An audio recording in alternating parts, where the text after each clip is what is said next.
One rumor in particular has got me more excited than I've been in years. The new Mac Pro. Apple has said that their upcoming Mac Pro is supposed to be a modular system. The Mac Pro, in the sense of modular, is a stacking system.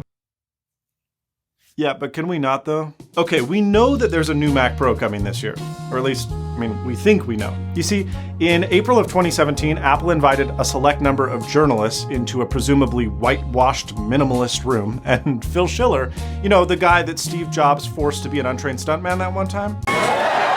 Yeah, Phil said, hey, we're making a new Mac Pro, and it's coming. Eventually.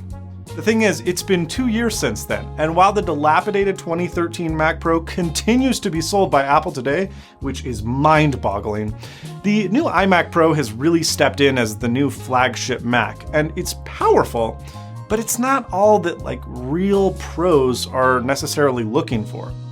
What should the next Mac Pro be? And why is a Mac with stacking modules such a bad idea? Well, let's talk about that. This video is sponsored by LG and their new 32UL950 4K HDR Thunderbolt 3 monitor. And holy crap, it's a beast. Link in the video description. For many years, Apple sold what is lovingly referred to as the cheese grater Mac Pro. And many Apple fans, including myself, still consider it basically the best Mac ever made. The irony is that it's actually pretty close in form factor to a standard desktop PC. Now, sure, the case, the motherboard size, and power supply, those were all custom, so that there weren't any unsightly cables. It still looked like an Apple product, but the user could upgrade the CPU, the GPU, the RAM, the disk drives, and more in seconds. Sure, it wasn't petite. Yeah, it got a little bit loud at times, but the pro market, the people that were actually purchasing this machine, they didn't care. It wasn't really that important to them. Those individuals, they just wanted a computer that could be frequently upgraded with cutting-edge hardware, with room for expansion, and without thermal constraints. I know this sounds crazy, but I still know a few pro users that need heavy-duty graphics capabilities where an eGPU won't work, and they continue using these ancient cheese graters because it's the only machine from Apple that supports off-the-shelf GPUs.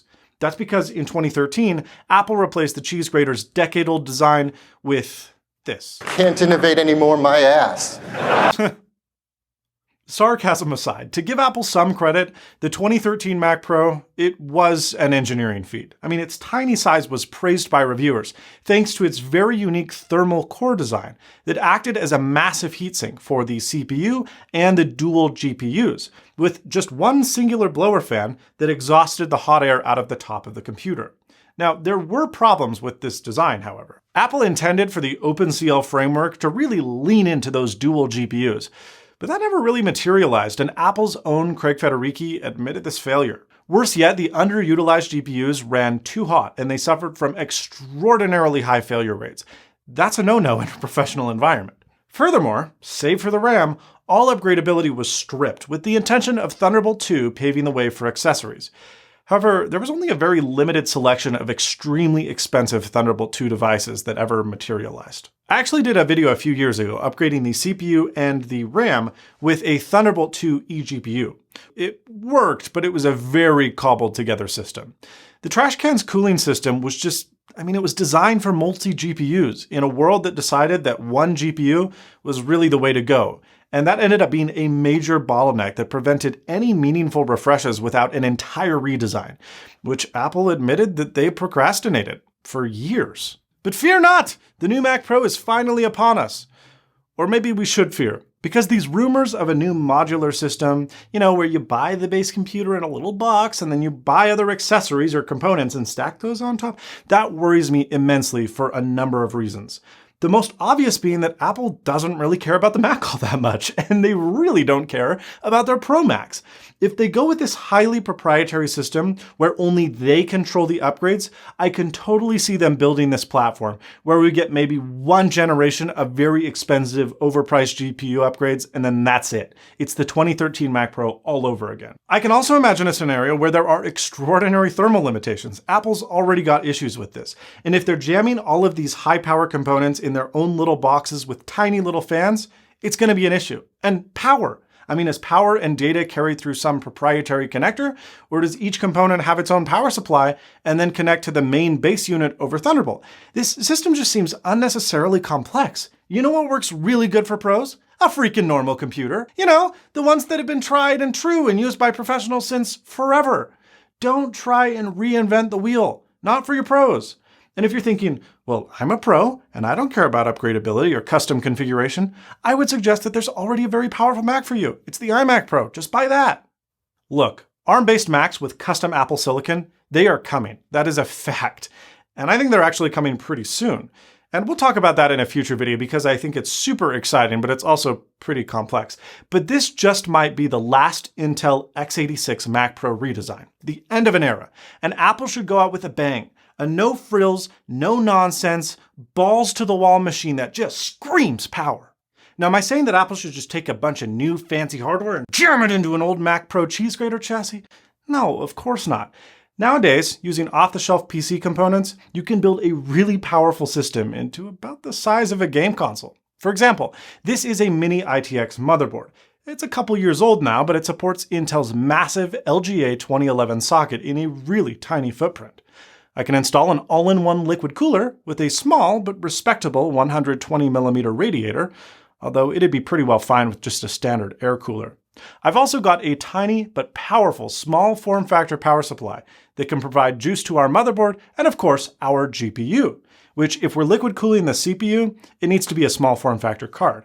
If we're on air, however, we could use a full-length graphics card instead. All these components fit nicely inside the Dr. Zaber Sentry 2.0 case, which is super easy to build in and feels very high quality. It's on Indiegogo right now if you're interested, and I'll leave a link below. This system fits on a desk, has excellent thermals under load, and is easily upgradable.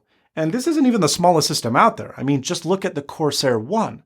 Sure, both of these builds require screws and they have unsightly cables all over the place for the sake of universal component compatibility.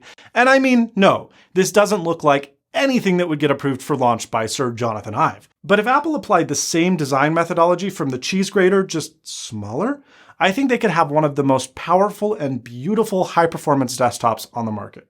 Sure, it'd be expensive, but it would be worth it for all of the professionals that have just been begging Apple for the Mac Pro to return to form. All of the crucial components in one petite package that could be easily upgraded with off-the-shelf substitutes for years to come. And Apple, I mean, please put tons of I/O on it. 4 USB ports on a Pro machine? That's not okay. You've done it twice.